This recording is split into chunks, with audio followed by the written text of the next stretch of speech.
Gautam neuro care brain stroke migraine fits brain and spine surgeries కి best neuro surgeon. Telangana ప్రభుత్వం 6 గ్యారెంటీలపై దృష్టి పెట్టింది. ఇందులో ఇందిరమ్మ ఇళ్లు కీలకమైంది. ఇందిరమ్మ ఇళ్ల స్కీమ్ పై రాష్ట్ర ప్రభుత్వం ముందుకెళ్తోంది. ఈ పథకం గైడ్ లైన్స్ రూపొందించే పనిలో హౌసింగ్ అధికారులు నిమగ్నం అయ్యారు. ఈ నెలాఖరు కల్లా గైడ్ లైన్స్ ను ప్రభుత్వానికి అందజేయనున్నట్టు ప్రభుత్వ వర్గాల ద్వారా తెలిసింది. ప్రస్తుతం ఇతర రాష్ట్రాల్లో అమలవుతున్న ఇళ్ల స్కీమ్ పై అధికారులు స్టడీ చేస్తున్నారు. కొత్త ప్రభుత్వం అమలు చేయనున్న 6 గ్యారెంటీల్లో ఇందిరమ్మ ఇళ్ల స్కీమ్ ఎంతో కీలకమైంది. ఎన్నికల సమయంలో 100% సబ్సిడీతో ఇంటి నిర్మాణానికి 5 లక్షల హామీ ఇచ్చింది. డబుల్ బెడ్రూమ్ ఇళ్లు, గృహలక్ష్మి స్కీమ్ విషయంలో గత ప్రభుత్వంపై పెద్ద ఎత్తున విమర్శలొచ్చాయి.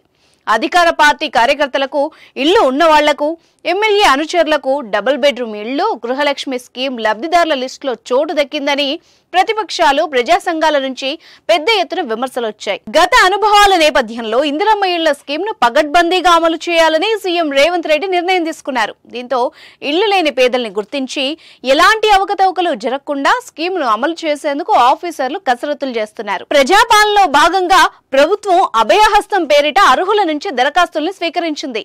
ఈ దరఖాస్తుల్లో ఇందిరమ్మ ఇళ్ల కోసం సుమారు 25 లక్షల అప్లికేషన్లు వచ్చాయి. గ్రామాల్లో గ్రామ సభలు పెట్టి అభయహస్తం దరఖాస్తుల్ని ఆమోదించారు. వచ్చిన దరఖాస్తుల్ని ప్రస్తుతం ప్రభుత్వం ఆన్లైన్ చేసే పనిలో పడింది. డైరెక్ట్ గ్రామాల్లోనే అర్హుల్ని ఎంపిక చేసేలా సీఎం రేవంత్ రెడ్డి ప్లాన్ చేశారు.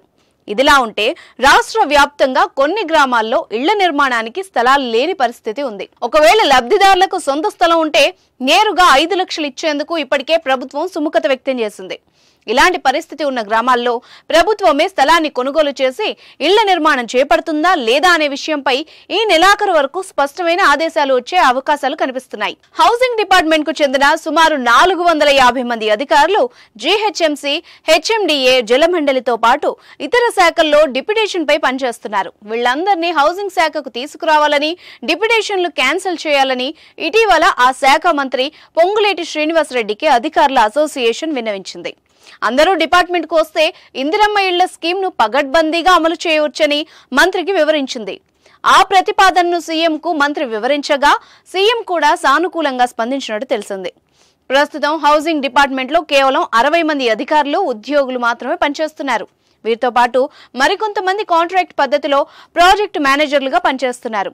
ఈ నేపథ్యంలో కాంట్రాక్ట్ పద్ధతిలో సుమారు 600 మందిని రిక్రూట్ చేసుకోవాల్సి ఉంటుందని, ఇందుకు ప్రభుత్వానికి ప్రతిపాదనలు పంపించామని హౌసింగ్ శాఖ ఉన్నతాధికారి ఒకరు తెలిపారు.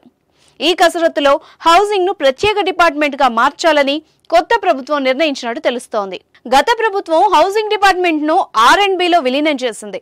కేవలం విలీనం చేస్తున్నట్టు జీవో ఇచ్చి ఎలాంటి ప్రక్రియ చేపట్టలేదు.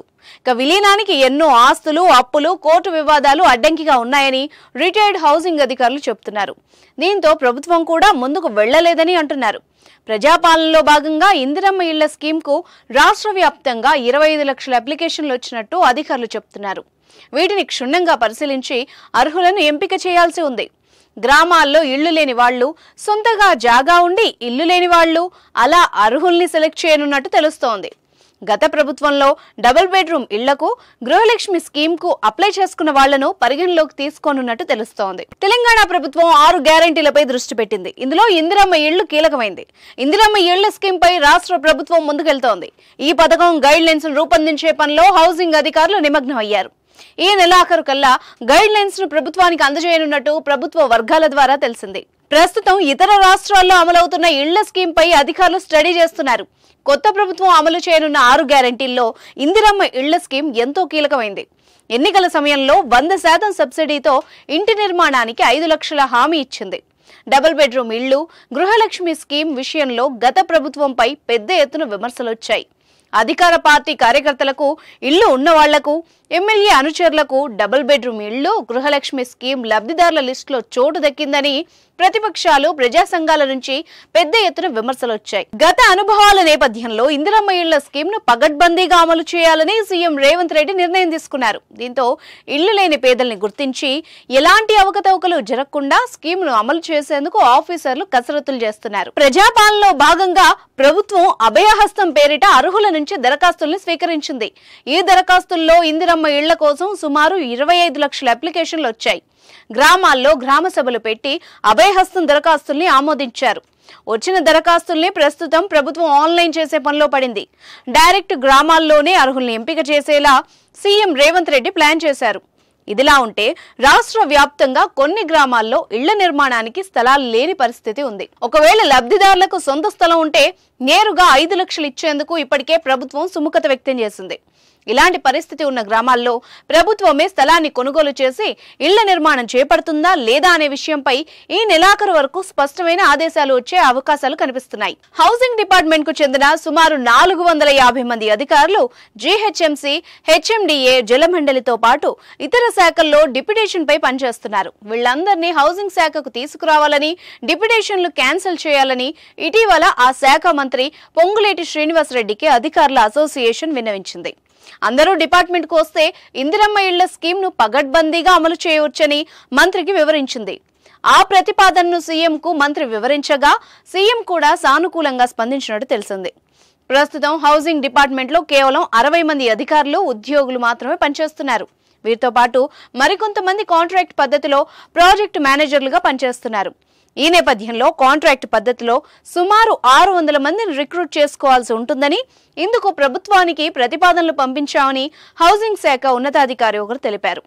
ఈ కసరత్తులో హౌసింగ్ ను ప్రత్యేక డిపార్ట్మెంట్ గా మార్చాలని కొత్త ప్రభుత్వం నిర్ణయించినట్టు తెలుస్తోంది. గత ప్రభుత్వం హౌసింగ్ డిపార్ట్మెంట్ ను R&Bలో విలీనం చేసింది. కేవలం విలీనం చేస్తున్నట్టు జీవో ఇచ్చి ఎలాంటి ప్రక్రియ చేపట్టలేదు. ఇక విలీనానికి ఎన్నో ఆస్తులు, అప్పులు, కోర్టు వివాదాలు అడ్డంకిగా ఉన్నాయని రిటైర్డ్ హౌసింగ్ అధికారులు చెబుతున్నారు. దీంతో ప్రభుత్వం కూడా ముందుకు వెళ్లలేదని అంటున్నారు. ప్రజాపాలనలో భాగంగా ఇందిరమ్మ ఇళ్ల స్కీమ్ కు రాష్ట్ర వ్యాప్తంగా 25 లక్షల అప్లికేషన్లు వచ్చినట్టు అధికారులు చెబుతున్నారు. వీటిని క్షుణ్ణంగా పరిశీలించి అర్హులను ఎంపిక చేయాల్సి ఉంది. గ్రామాల్లో ఇళ్లు లేని వాళ్లు, సొంతగా జాగా ఉండి ఇల్లు లేని వాళ్లు అలా అర్హుల్ని సెలెక్ట్ చేయనున్నట్టు తెలుస్తోంది. గత ప్రభుత్వంలో డబుల్ బెడ్రూమ్ ఇళ్లకు, గృహలక్ష్మి స్కీమ్ కు అప్లై చేసుకున్న వాళ్లను పరిగణలోకి తీసుకోనున్నట్టు తెలుస్తోంది. తెలంగాణ ప్రభుత్వం 6 గ్యారెంటీలపై దృష్టి పెట్టింది. ఇందులో ఇందిరమ్మ ఇళ్లు కీలకమైంది. ఇందిరమ్మ ఇళ్ల స్కీమ్ పై రాష్ట్ర ప్రభుత్వం ముందుకెళ్తోంది. ఈ పథకం గైడ్ లైన్స్ రూపొందించే పనిలో హౌసింగ్ అధికారులు నిమగ్నం అయ్యారు. ఈ నెలాఖరు కల్లా గైడ్ లైన్స్ ను ప్రభుత్వానికి అందజేయనున్నట్టు ప్రభుత్వ వర్గాల ద్వారా తెలిసింది. ప్రస్తుతం ఇతర రాష్ట్రాల్లో అమలవుతున్న ఇళ్ల స్కీమ్ పై అధికారులు స్టడీ చేస్తున్నారు. కొత్త ప్రభుత్వం అమలు చేయనున్న 6 గ్యారెంటీల్లో ఇందిరమ్మ ఇళ్ల స్కీమ్ ఎంతో కీలకమైంది. ఎన్నికల సమయంలో 100% సబ్సిడీతో ఇంటి నిర్మాణానికి 5 లక్షల హామీ ఇచ్చింది. డబుల్ బెడ్రూమ్ ఇళ్లు, గృహలక్ష్మి స్కీమ్ విషయంలో గత ప్రభుత్వంపై పెద్ద ఎత్తున విమర్శలొచ్చాయి. అధికార పార్టీ కార్యకర్తలకు, ఇళ్లు ఉన్న వాళ్లకు, ఎమ్మెల్యే అనుచరులకు డబుల్ బెడ్రూమ్ ఇళ్లు, గృహలక్ష్మి స్కీమ్ లబ్ధిదారుల లిస్టులో చోటు దక్కిందని ప్రతిపక్షాలు, ప్రజా సంఘాల నుంచి పెద్ద ఎత్తున విమర్శలు వచ్చాయి. గత అనుభవాల నేపథ్యంలో ఇందిరమ్మ ఇళ్ల స్కీమ్ ను పగడ్బందీగా అమలు చేయాలని సీఎం రేవంత్ రెడ్డి నిర్ణయం తీసుకున్నారు. దీంతో ఇళ్లు లేని పేదల్ని గుర్తించి ఎలాంటి అవకతవకలు జరగకుండా స్కీమ్ ను అమలు చేసేందుకు ఆఫీసర్లు కసరత్తులు చేస్తున్నారు. ప్రజాపాలనలో భాగంగా ప్రభుత్వం అభయహస్తం పేరిట అర్హుల నుంచి దరఖాస్తుల్ని స్వీకరించింది. ఈ దరఖాస్తుల్లో ఇందిరమ్మ ఇళ్ల కోసం సుమారు 25 లక్షల అప్లికేషన్లు వచ్చాయి. గ్రామాల్లో గ్రామ సభలు పెట్టి అభయహస్తం దరఖాస్తుల్ని ఆమోదించారు. వచ్చిన దరఖాస్తుల్ని ప్రస్తుతం ప్రభుత్వం ఆన్లైన్ చేసే పనిలో పడింది. డైరెక్ట్ గ్రామాల్లోనే అర్హుల్ని ఎంపిక చేసేలా సీఎం రేవంత్ రెడ్డి ప్లాన్ చేశారు. ఇదిలా ఉంటే రాష్ట్ర వ్యాప్తంగా కొన్ని గ్రామాల్లో ఇళ్ల నిర్మాణానికి స్థలాలు లేని పరిస్థితి ఉంది. ఒకవేళ లబ్ధిదారులకు సొంత స్థలం ఉంటే నేరుగా 5 లక్షలు ఇచ్చేందుకు ఇప్పటికే ప్రభుత్వం సుముఖత వ్యక్తం చేసింది. ఇలాంటి పరిస్థితి ఉన్న గ్రామాల్లో ప్రభుత్వమే స్థలాన్ని కొనుగోలు చేసి ఇళ్ల నిర్మాణం చేపడుతుందా లేదా అనే విషయంపై ఈ నెలాఖరు వరకు స్పష్టమైన ఆదేశాలు వచ్చే అవకాశాలు కనిపిస్తున్నాయి. హౌసింగ్ డిపార్ట్మెంట్ కు చెందిన సుమారు 450 మంది అధికారులు జీహెచ్ఎంసీ, హెచ్ఎండిఏ, జలమండలితో పాటు ఇతర శాఖల్లో డిప్యుటేషన్ పై పనిచేస్తున్నారు. వీళ్లందరినీ హౌసింగ్ శాఖకు తీసుకురావాలని, డిప్యుటేషన్లు క్యాన్సిల్ చేయాలని ఇటీవల ఆ శాఖ మంత్రి పొంగులేటి శ్రీనివాసరెడ్డికి అధికారుల అసోసియేషన్ విన్నవించింది. అందరూ డిపార్ట్మెంట్ కు వస్తే ఇందిరమ్మ ఇళ్ల స్కీమ్ ను పగడ్బందీగా అమలు చేయవచ్చని మంత్రికి వివరించింది. ఆ ప్రతిపాదనను సీఎం కు మంత్రి వివరించగా సీఎం కూడా సానుకూలంగా స్పందించినట్టు తెలిసింది. ప్రస్తుతం హౌసింగ్ డిపార్ట్మెంట్ లో కేవలం 60 మంది అధికారులు, ఉద్యోగులు మాత్రమే పనిచేస్తున్నారు. వీరితో పాటు మరికొంతమంది కాంట్రాక్ట్ పద్ధతిలో ప్రాజెక్టు మేనేజర్లుగా పనిచేస్తున్నారు. ఈ నేపథ్యంలో కాంట్రాక్ట్ పద్ధతిలో సుమారు 600 మందిని రిక్రూట్ చేసుకోవాల్సి ఉంటుందని, ఇందుకు ప్రభుత్వానికి ప్రతిపాదనలు పంపించామని హౌసింగ్ శాఖ ఉన్నతాధికారి ఒకరు తెలిపారు. ఈ కసరత్తులో హౌసింగ్ ను ప్రత్యేక డిపార్ట్మెంట్ గా మార్చాలని కొత్త ప్రభుత్వం నిర్ణయించినట్టు తెలుస్తోంది. గత ప్రభుత్వం హౌసింగ్ డిపార్ట్మెంట్ ను R&Bలో విలీనం చేసింది. కేవలం విలీనం చేస్తున్నట్టు జీవో ఇచ్చి ఎలాంటి ప్రక్రియ చేపట్టలేదు. ఇక విలీనానికి ఎన్నో ఆస్తులు, అప్పులు, కోర్టు వివాదాలు అడ్డంకిగా ఉన్నాయని రిటైర్డ్ హౌసింగ్ అధికారులు చెబుతున్నారు. దీంతో ప్రభుత్వం కూడా ముందుకు వెళ్లలేదని అంటున్నారు. ప్రజాపాలనలో భాగంగా ఇందిరమ్మ ఇళ్ల స్కీమ్కు రాష్ట్ర వ్యాప్తంగా 25 లక్షల అప్లికేషన్లు వచ్చినట్టు అధికారులు చెబుతున్నారు. వీటిని క్షుణ్ణంగా పరిశీలించి అర్హులను ఎంపిక చేయాల్సి ఉంది. గ్రామాల్లో ఇళ్లు లేని వాళ్లు, సొంతగా జాగా ఉండి ఇల్లు లేని వాళ్లు అలా అర్హుల్ని సెలెక్ట్ చేయనున్నట్టు తెలుస్తోంది. గత ప్రభుత్వంలో డబుల్ బెడ్రూమ్ ఇళ్లకు, గృహలక్ష్మి స్కీమ్కు అప్లై చేసుకున్న వాళ్లను పరిగణలోకి తీసుకోనున్నట్టు తెలుస్తోంది.